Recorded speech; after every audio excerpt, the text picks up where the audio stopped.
Bonjour, aujourd'hui je vais tout vous dire sur combien j'ai gagné depuis que je suis devenue prof de yoga il y a 3 ans. Donc dans une première partie, on va voir directement tout ce que j'ai gagné et comment je l'ai gagné. Dans une deuxième partie, les dépenses un peu cachées de comment j'ai pu devenir prof de yoga et donner ces cours.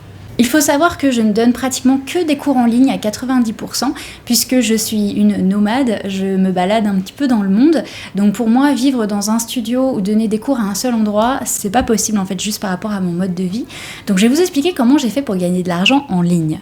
Comment j'ai fait? Donc dès que j'ai eu mon diplôme, j'ai proposé à mes amis de venir à des cours gratuitement sur Zoom, c'était pendant le Covid, tous les mardis en anglais, tous les jeudis en français, en direct. Donc j'ai commencé comme ça. Mes amis, je les ai pas fait payer, parce que c'est un principe que j'avais je suis partie du principe, c'est mes amis, donc je vois pas pourquoi je les ferais payer. Et puis aussi c'était bien pour moi, pour mettre le pied à l'étrier et vraiment devenir une vraie prof de yoga, être à l'aise, etc. Le fait de ne pas faire payer mes amis, je le savais pas, mais en fait ça avait 2 énormes bénéfices que j'ai découverts dans le futur. La première chose, c'est qu'en fait c'est grâce à mes amis que j'ai eu mes premiers vrais clients. C'est mes amis qui ont parlé à d'autres personnes et il n'y a rien de plus efficace que le bouche à oreille, que les gens qui disent « Ah j'adore cette prof », etc. pour avoir de nouveaux élèves. Donc la première chose que ça m'a donné, c'est mes premiers clients, mes vrais premiers élèves qui payaient. Le deuxième bénéfice, c'est que mes amis, ce sont vraiment mes amis et ils se rendaient compte du travail que je fournissais, donc ils voulaient tout le temps m'encourager. Il y en a qui me faisaient des dons de manière complètement aléatoire sans rien me dire, ils m'envoyaient de l'argent et aussi quand je les voyais, tout simplement ils étaient là non le resto il est pour moi, c'est bon tu m'as donné 1 mois de cours de yoga gratuitement. Donc voilà, en fait il y avait 2 gros bénéfices puisqu'au final ils me payaient quand même d'une certaine façon, ce qui est absolument adorable alors que je demandais rien, et aussi ils m'ont fait gagner plein d'élèves, plein de clients. Combien j'ai gagné en donnant des cours Zoom pendant 14 mois? Je pense que j'ai donné des cours sur Zoom pendant 14 mois. Donc combien ça m'a fait gagner? Donc à la fois il y a les dons de mes amis et il y a aussi les paiements de mes clients que je faisais payer tous les mois. Donc en fait comment ça se passait? Pour les élèves qui me rejoignaient et qui allaient donc payer, ils avaient le choix. Comme j'étais une nouvelle prof, je me suis dit ils vont mettre à la hauteur qu'ils peuvent et qu'ils pensent que je mérite. Je ne referai plus jamais ça parce qu'ils n'ont aucune idée du travail qu'il y a derrière. Donc j'avais des gens qui me donnaient entre 15 et 20 euros par mois à peu près. Et du coup pouvaient annuler quand ils veulent, etc. J'utilisais donc Zoom pour faire les cours, mais par contre pour me faire payer, on ne peut pas utiliser Zoom. Du coup j'ai utilisé un site internet qui s'appelle Tipeee, T-I-P-E-E-E-E, et qui permet de mettre des dons, que les gens fassent des paiements quand ils veulent, du montant qu'ils veulent, ou alors de faire des paiements mensuels. Et du coup c'est pour ça que j'ai choisi cette solution, parce que j'avais des paiements mensuels. Donc le total de mes amis qui me font des dons, plus les élèves, les vrais clients qui payent par mois, sur 14 mois, j'ai gagné 556 euros, d'accord? Mais il faut savoir que je paye 21% de taxes d'impôts sur tout ce que je gagne. Donc 556 moins 21%, ça fait 439 euros. Donc en faisant des cours toutes les semaines, pendant 14 mois, plus d'1 an, je n'ai gagné que 439 euros. Mais j'ai fait quelque chose d'autre avec ces cours Zoom. J'ai bien été futée sur ce coup-là, mais j'y avais même pas pensé dès le début. En fait, quand j'ai commencé à donner mes cours sur Zoom, j'ai pris l'option de pouvoir enregistrer les cours. Donc en fait, je m'enregistrais moi en train de donner le cours et j'ai, au fur et à mesure, accumulé des heures et des heures et des heures de cours que j'avais donnés en direct. Je pense qu'à la base, je l'avais fait juste pour moi, personnellement, pour pouvoir me re-regarder donner le cours et voir si je pouvais pas changer des choses et être une meilleure prof. Mais au final, j'ai continué, et au bout d'1 année, j'avais assez de cours pour tout mettre sur un site internet. Et c'est donc la deuxième façon dont je gagne de l'argent. Je vends un abonnement à ce site internet qui a tous mes cours que j'avais donnés en direct et qui sont maintenant en replay. N'importe qui peut payer mensuellement et avoir accès à cette plateforme où il y a plus de 48 heures de cours pour le moment. Donc ça, c'est un abonnement qui coûte 15 euros par mois.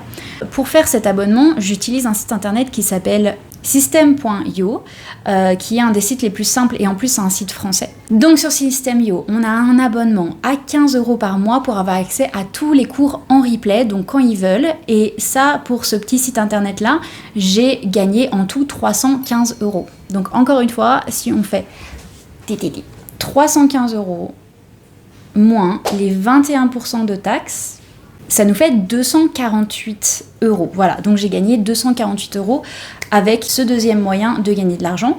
La troisième façon dont je gagne de l'argent, c'est quand je donne des cours en direct. Donc ça, c'est à peu près 10% de ce que je fais. C'est en fait assez rare parce qu'il faut que je sois à un certain endroit, que je connaisse déjà des clients ou des élèves qui sont là pour leur donner les cours, puisque je bouge tout le temps, c'est un petit peu compliqué. Ce qui s'est passé, c'est qu'une fois, j'ai une amie qui m'a demandé de donner un cours à son entreprise, tout simplement. Là, je facture 70 € de l'heure. Quand c'est un groupe comme ça, que c'est un événement, 70 € de l'heure. Sinon, il y a un moment donné, je donnais des petits cours dans des parcs et là, je fais payer 10 € par personne. Et je ne me déplace pas à moins de 50 €. Donc s'il y a moins de 5 personnes qui viennent, je ne me déplace pas et je ne fais pas le cours. Parce que moi derrière, ça me prend déjà le temps de voyage, le prix du voyage, le temps de préparation du cours, écrire le cours. Il y a aussi beaucoup de communication avec les élèves, envoyer les bonnes heures, récupérer les paiements. Enfin, c'est un travail sans fin. Du coup, j'avais fait quelques cours quand j'étais encore à Montpellier dans des parcs. Et ça m'avait fait gagner à peu près, on va dire 150 € sur un mois. Ça, c'est tout ce que j'ai gagné. Voilà, ça peut faire rêver, mais je vous rappelle que ces montants-là, ils sont vraiment sur une année. Donc pour résumer, j'ai 3 grandes façons de gagner de l'argent. La première, c'est donner des cours en live, en direct sur Zoom avec un abonnement au prix que les gens voulaient à ce moment-là. Ça m'a fait gagner à peu près 400 € sur 14 mois. La deuxième façon, c'est de vendre mensuellement un abonnement pour accéder à mon site internet où il y a déjà toutes les vidéos déjà enregistrées pour y avoir accès. Ça, c'est 15 € par mois. Et enfin, la dernière petite niche, le dernier petit endroit où je gagne de l'argent, c'est quand je donne des cours en live. Et ça, bon, bah, c'est en fonction du cours. Et comme je vous dis, si c'est dans un parc, c'est 50 € minimum. Donc, si je donne des cours comme ça à des gens, c'est 10 € par personne. Et si je donne des cours pour un business, ça va être 70 € pour une heure de cours. Maintenant, on en vient à ce qui fait beaucoup de mal, c'est combien j'ai dépensé en fait pour devenir prof de yoga et tout l'équipement qu'il me faut pour faire les cours. Pour devenir prof de yoga, il faut avoir fait de yoga pendant moins de 3 ans. Donc très grossièrement, on va dire que j'ai fait 300 heures de cours de yoga avant de devenir prof et donc j'ai payé des studios pour aller dans des cours en Australie, en Angleterre, etc. Donc j'ai pas vérifié vraiment combien j'ai dépensé et on va dire que j'ai dépensé 10 € par cours. Si je prenais, en vrai, un cours c'est beaucoup plus cher que ça, mais je prenais souvent des abonnements, etc. pour que ça me revienne moins cher au cours. Donc on va dire que j'ai dépensé sur 3 ans pour 10 € de cours, pour 300 cours, 3000 €, voilà, pour faire simple. Donc ça, c'est juste pour les cours, pour avoir le niveau et les connaissances pour pouvoir passer le diplôme. Ensuite, le diplôme. J'ai fait un diplôme de 200 heures en Angleterre qui m'a coûté 3000 € aussi. Donc ça fait déjà 6000 € pour juste avoir les compétences, les capacités et physiques et de connaissances pour devenir prof de yoga. Donc 6000 € déjà à la base d'investi. Ensuite, pour donner des cours en ligne, il me fallait du matériel. Donc déjà, j'avais déjà un ordinateur, on va pas le mettre dedans, on fait grosso modo, mais on va pas mettre l'ordinateur. J'ai dû acheter un micro Bluetooth pour que sur mes cours Zoom on m'entende bien quand je suis vers l'arrière, vers le bas, etc. Ça c'était obligatoire. Un micro Bluetooth, ça m'a coûté 150 €. Ensuite, j'ai dû aussi payer un abonnement Zoom parce que Zoom ne laisse pas faire des cours de plus de 40 minutes. Donc pour avoir des cours de 1 heure, j'ai dû payer Zoom. C'était 15 € par mois. 15 € par mois sur 14 mois, ça fait quand même 210 € que j'ai dû investir sur Zoom pour pouvoir juste donner mes cours. Ensuite, j'ai dû acheter une webcam aussi parce que la caméra de mon ordinateur était pas assez bonne et aussi il me fallait un grand angle pour qu'on voit tout mon corps comme dans les endroits où je donne des cours c'est jamais des salles de sport, hein, c'est pas un truc immense et du coup la caméra peut pas être assez loin de moi pour me prendre dans tout le champ, donc j'ai dû acheter une caméra grand angle. Ça, une webcam, ça m'a coûté 30 €. J'ai aussi bien sûr mon tapis. Je l'ai rentré dedans parce que c'est quand même quelque chose de base qu'il faut forcément avoir. Je ne vais pas donner un cours sans tapis. J'ai un tapis professionnel Manduka que j'ai acheté en solde à 70 €. On a des blocs, tous mes vêtements, etc. Tout ça, c'est quand même des choses dont j'ai besoin pour donner un cours. Donc on va dire que tout ça, le micro, pas l'ordinateur, Zoom, la webcam, juste ça, c'était 460 €. Donc on va dire qu'en gros, pour juste le matériel, j'en ai pour 500 €. Sur Tipeee, on va arrondir, donc j'ai gagné 440 € en faisant de mes cours live. Et pour mon site internet de replay où j'ai des abonnés, j'ai gagné 315 € et sans les taxes, 248. On y ajoute le prix de ce que j'ai gagné en donnant des cours dans des entreprises et des cours dans des parcs. Ça nous fait donc un total sans taxes, du coup vraiment net, de 908 €. En tout, ce que j'ai eu dans ma poche, c'est 908 €. Ok, maintenant c'est le moment qui va faire mal, puisque je vais enlever de ça combien j'ai dépensé pour avoir mon diplôme, avoir le niveau pour passer le diplôme et mon matériel. Donc on enlève de ça en tout 6500 €. Donc j'ai en fait un déficit de 5 592 €. Donc, en étant prof de yoga en 3 ans, j'ai perdu 5 592 €. Et je vous dis même pas ce que je dépense à Bali pour aller à des cours tous les jours. Et pour continuer à me former. Mais bon, c'est pas grave. Quand j'ai préparé la vidéo et que j'ai vu ce résultat de combien en fait j'avais investi et de combien j'avais gagné sur 3 ans en vraiment donnant des cours toutes les semaines, etc., la première chose que j'ai appris, c'est que je vaux plus que ça. En fait, quand j'ai demandé aux gens de me donner le montant qu'ils voulaient par mois, 15 € par mois pour 4 cours, un cours, ça me fait plus de 2 heures de travail, de préparation et ensuite de donner le cours, plus, comme je vous ai dit, la communication, etc. Quand on me donne 15 €, ça veut dire qu'on me paye le cours moins de... Là, vous vous dites, elle est nulle en maths. 15 divisé par 4, ça nous fait un total de 3,75 €. Donc j'ai des gens, ils sont venus à des cours pendant 1 an en payant 3,75 € par cours. Donc ça fait mal, mais en même temps... On va dire c'est compliqué avec le yoga parce que c'est un petit peu les prix. Et c'est vrai que les Français ont beaucoup de mal à payer pour du yoga. Ils partent du principe que ça devrait être gratuit. Peut-être parce qu'on a ce lien avec la santé, et que la santé, si on a quelque chose qui ne va pas, on va à l'hôpital, etc., on est remboursé, ça nous coûte normalement rien si on est bien assuré, etc. Et donc je pense que comme le yoga, ça a l'air d'être de la santé, les gens partent du principe qu'ils ne devraient pas payer pour ça. C'est mon idée, j'espère juste que c'est pas que les Français en ont rien à faire et ne voient pas le travail qu'il y a derrière, j'espère. Voilà, donc c'est vrai que la première chose que j'ai appris, c'est de monter mes prix et de ne pas me déplacer si le prix est en dessous d'un certain montant. Et voilà, je pense que maintenant j'ai les compétences et le niveau pour qu'on me prenne au sérieux, et je me prends moi-même au sérieux, et du coup ça fait que j'ai monté mes prix, à part sur le site en replay où je reste vraiment dans les prix les moins chers du marché, mais peut-être qu'un jour je l'augmenterai, on verra. Donc en fait, quand vous voyez ça, vous vous dites, mais j'ai pas de revenus mensuels en fait, parce que pendant 2 mois, je vais avoir 3 personnes qui me payent un replay, et puis les 6 mois d'après, j'ai aucune rentrée d'argent, parce que comme je suis une nomade et il y a les changements de temps, je suis toujours sur des zones de temps différentes de la France, etc. C'est pratiquement impossible pour moi de donner des cours live toute l'année, donc en fait, j'ai pas de revenus mensuels. Comment je fais pour survivre en étant prof de yoga ? On nous dit toujours, ayez un vrai travail, et le yoga, c'est sur le côté, c'est votre passion, c'est votre truc sur le côté. Mon problème à moi, pourquoi est-ce que je n'ai pas un travail sur le côté ? C'est que, j'ai envie de rien faire d'autre, il n'y a pas de travail de bureau ou je ne sais quoi qui me plairait en fait à faire. 2, j'ai une maladie qui s'appelle l'endométriose qui fait que je ne peux pas rester assise à un bureau pendant 8 heures, sinon je suis très très malade et très très mal. J'ai juste envie de faire que du yoga. Donc pour l'instant, comment je fais pour survivre, c'est que je vais travailler dans un boulot qui me rapporte pas mal d'argent pendant 2, 3, 4 mois, tout mettre de côté comme si ma vie en dépendait, et en vrai, ma vie en dépend. Et ensuite, me remettre dans le yoga, travailler sur mon yoga, essayer de développer mon business, avoir plus de personnes qui me suivent, avoir plus d'élèves, etc. Donc pour l'instant, c'est comme ça que je survis. Mais c'est vrai que c'est assez fatigant. En tout cas, ce qui est sûr, c'est que j'abandonnerai jamais le yoga. Il n'y a que ça que je veux faire, donc voilà. Maintenant, quels sont mes buts pour essayer d'en vivre ? Déjà, je me rends compte que vendre de personne à personne, enfin vraiment vendre à des personnes ce que je propose, c'est extrêmement difficile et c'est vraiment très petit. 15 € par-ci, 15 € par-là, c'est rien du tout. C'est pas avec ça que je vais me nourrir demain. Du coup, je me suis dit que j'allais un petit peu plus me décaler et essayer de voir pour les sponsors.